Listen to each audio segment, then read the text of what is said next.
সারাদিনের বৃষ্টিতে আর ভালো লাগছিল না, তাই বিকালে একটু রেডি হয়ে একটু মাইন্ডটাকে ফ্রেশ করার জন্য বেরিয়ে পড়লাম।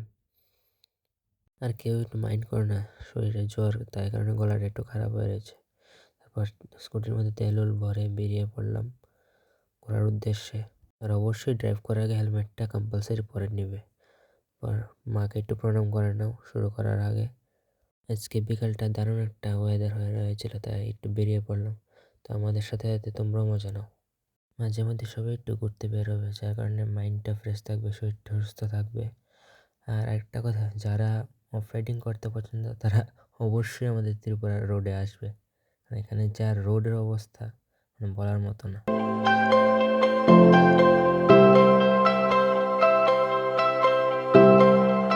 তারপর দেখতে দেখতে এসে বললাম স্টেশনের সামনে।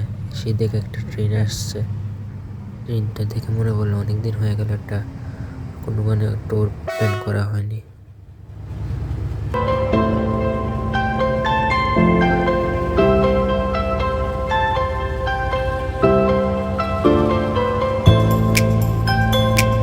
আর আমাদের ইন্ডিয়া যতই ভালো হোক, পরিষ্কার আর কোনোদিনও থাকবে না।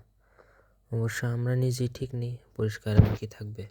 তো আবার বৃষ্টি হঠাৎ শুরু হয়ে গেল, তাই জন্য বাড়ির জন্য বেরিয়ে পড়লাম। তো আজকের ব্লগটা এতখানি। Thank you.